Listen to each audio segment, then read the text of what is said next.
গাজাকে মৃত্যুপরী বানিয়ে এবার উত্তর সীমান্তে লেবাননের দিকে নজর দিয়েছে ইসরায়েল। যদিও গাজা যুদ্ধের শুরু থেকেই ইসরায়েল ও লেবানন ভিত্তিক সশস্ত্র গোষ্ঠী হিজবুল্লাহ জড়িয়ে আছে সংঘর্ষে, তবে এবার হয়তো সরাসরি যুদ্ধের দিকে এগোচ্ছে তারা। গাজায় ইসরায়েলের আক্রমণ ও বর্বরতাকে শুরু থেকেই প্রবল ক্ষোভের সাথে দেখছে লেবাননে বসবাসরত ফিলিস্তিনিরা। তাদের বিশ্বাস, ইসরায়েল যদি হিজবুল্লাহর বিরুদ্ধে সর্বাত্মক যুদ্ধ চালায় তবে তারাও একই পরিণতির মুখোমুখি হবে। কিন্তু পরিণতি যাই হোক, ইসরায়েলের বিরুদ্ধে যুদ্ধের জন্য তারাও প্রস্তুত রয়েছে। বৈরুতের শাতিলা ফিলিস্তিনি শরণার্থী শিবিরে প্রতিরোধ আন্দোলনের সাথে জড়িত অনেকেই আল জাজিরাকে জানিয়েছে, সাম্প্রতিক উত্তেজনা এবং যুদ্ধের খবরে তারা মোটেও ভীত নয়। ইসরায়েলের বিরুদ্ধে এই অঞ্চলে হিজবুল্লাহকে সমর্থন করার জন্য লড়াই করতে প্রস্তুত তারাও। কিন্তু তাদের উদ্বেগ, ইসরায়েলের সাথে হিজবুল্লাহর যুদ্ধ শুরু হলে ইসরায়েল ইচ্ছাকৃতভাবে লেবাননের ঘনবসতিপূর্ণ আবাসিক এলাকাগুলোকে, বিশেষ করে লেবাননে ফিলিস্তিনি শিবিরগুলোকে টার্গেট করবে, যেখানে কয়েক লাখ ফিলিস্তিনি বসবাস করছে। আল জাজিরার প্রতিবেদনে জানানো হয়, লেবানন জুড়ে 12টি শরণার্থী শিবিরে প্রায় 2.5 লাখ ফিলিস্তিনি বসবাস করে।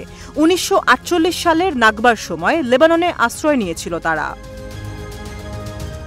এদিকে শাতিলায় popular front for the liberation of Palestine general কমান্ডারের সদস্য আহেদ মাহার বলেছে, ইসরায়েলি সেনাবাহিনীর কোনো নৈতিকতা নেই, তারা মানবাধিকার মানে না, এমনকি শিশুদের অধিকারের বিষয়টিও বিবেচনা করে না।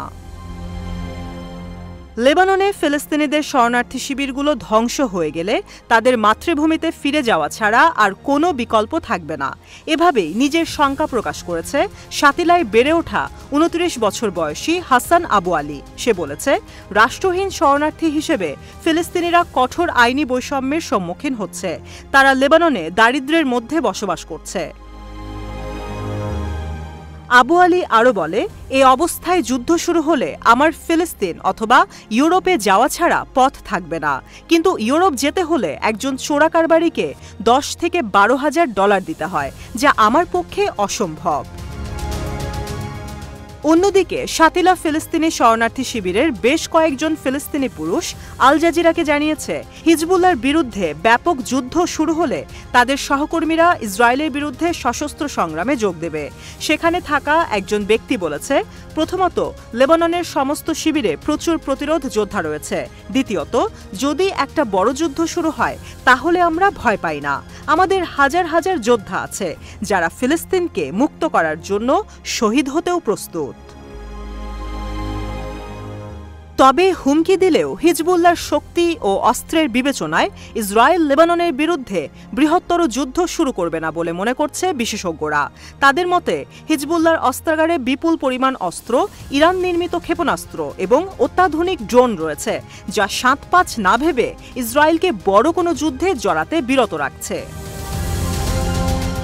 কিন্তু বিশেষজ্ঞরা বলছে, ইসরায়েলের প্রধানমন্ত্রী বেনিয়ামিন নেতানিয়াহু এখনও তার উগ্র ডানপন্থী জোটের অংশীদারদের খুশি করতে এবং ক্ষমতা বজায় রাখতে লেবাননের বিরুদ্ধে যুদ্ধ শুরু করতে পারে, এরকম শঙ্কাও উড়িয়ে দেওয়ার মতো নয়।